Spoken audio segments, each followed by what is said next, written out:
the Young and the Restless spoilers. Victoria Newman watched Phyllis standing next to Billy, offering her support, and a familiar feeling crept up inside her, jealousy. But why? She wasn't Billy's wife anymore.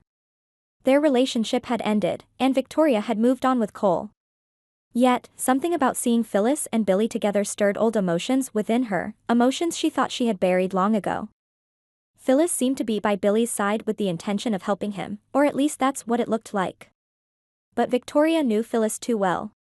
She wasn't a woman who offered help without an agenda. The question lingering in Victoria's mind was, what is Phyllis really after? Was she sincerely trying to assist Billy, or was there something more sinister at play? Victoria needed to be cautious. Her jealousy over Billy and Phyllis was irrational, she thought.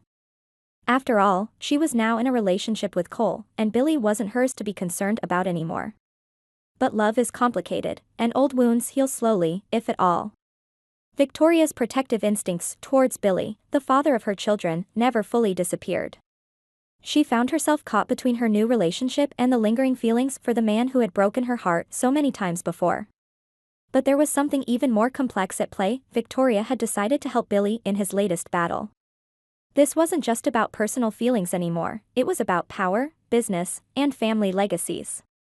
Billy was locked in a fierce war against none other than Victor Newman, her father.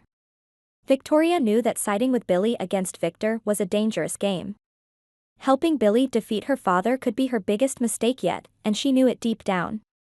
But despite everything, she wanted to see Billy win this battle, perhaps as a form of redemption for both of them. Phyllis, on the other hand, was not going to allow Victoria to interfere in whatever plans she had for Billy. Her intentions were murky, and Victoria suspected that Phyllis had her own reasons for staying close to Billy. Perhaps it was a mix of unfinished business and strategic positioning. Whatever the case, Phyllis was not about to let Victoria come between her and Billy's ambitions. When Victoria offered her assistance, Phyllis coldly rejected it. Now, the question remained, who would Billy choose to stand by his side? Victoria, his ex-wife, who knew him better than anyone and genuinely wanted to help him?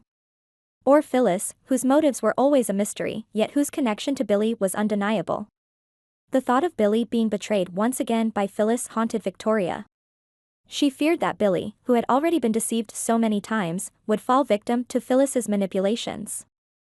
But at the same time, Victoria hoped that Billy had learned from his past mistakes. He wouldn't let that happen again, would he? The tension reached a new height when Victor stepped into the picture. He called for Victoria, offering her a deal that was as tempting as it was treacherous. He wanted her to join his side, to abandon Billy's cause, and help him crush his opponent. In return, Victor promised her something she had always dreamed of, the position of CEO at Glissade, a role that would solidify her legacy in the business world. For years, Victoria had struggled to step out of her father's shadow and prove her worth. This was her chance, the opportunity of a lifetime. But with that opportunity came a heavy price. To accept Victor's offer, Victoria would have to betray Billy. She would have to fight against him and Phyllis to claim the CEO title for herself. The thought weighed heavily on her. Could she really turn her back on Billy, the man she still had feelings for, and side with her father? Victor, with all his power and influence, was a master manipulator, and Victoria knew that aligning with him meant giving up a part of herself. She had spent years trying to be independent from her father's control, but now the allure of power was pulling her back in. Victoria faced the hardest decision of her life. Should she follow her father's orders and secure her position at Glissade, or remain loyal to Billy, who had always been unpredictable and unreliable in the past? The stakes had never been higher. If she sided with Billy, she risked losing everything, including her father's respect and the chance to cement her place in the corporate world. If she sided with Victor, she would have to betray the one man who once held her heart, knowing full well that doing so would destroy him. In the end, it wasn't just about love or business. It was about identity, power, and the complicated relationship between father and daughter. Victor had always pushed Victoria to be more ruthless, more like him, and now she was standing at the crossroads of becoming the very person her father had groomed her to be, or breaking away once and for all.